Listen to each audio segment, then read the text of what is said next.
Situata në Gostivar në lidhje me ujin e pishëm po normalizohet gradualisht, pasi procesi i hiperklorimit të ujit në Gostivar po vazhdon, ndërsa autoritetet thonë se qytetarët së shpejti pritet të kenë në dispozicion ujë të sigurt për pije dhe gatim.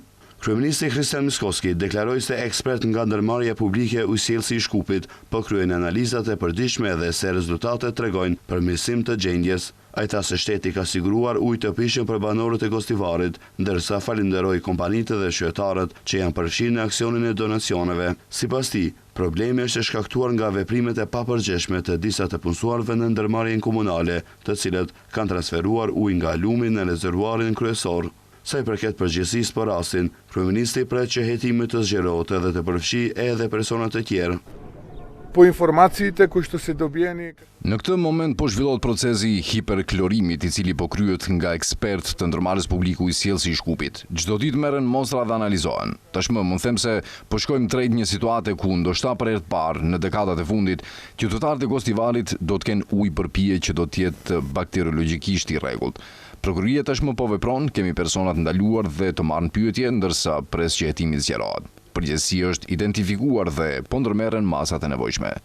Kryeministri shtoi se aktualisht qytetarët u është siguruar ujë teknike dhe kërkoi durim deri në përfundimin e analizave, duke shprehur pritjen se shumë shpejt do të mund të përdorin ujin edhe për pije dhe gatim.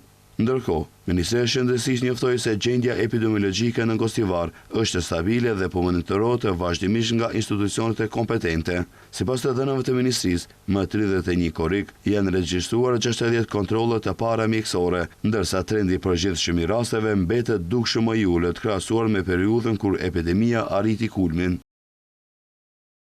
Edhe pse është shënuar një rritje ditore, trendi i përgjithshëm mbetet dukshëm më i ulët, krahasuar me periudhën kur u regjistrua numri më i madh i rasteve. Nga 14 deri më 31 korrik janë regjistruar 4543 kontrolle mjekësore. Janë dorëzuar 1028 njoftime për sëmundje ngjitëse dhe janë realizuar 730 anketa epidemiologjike, me përfshirje prej 71%.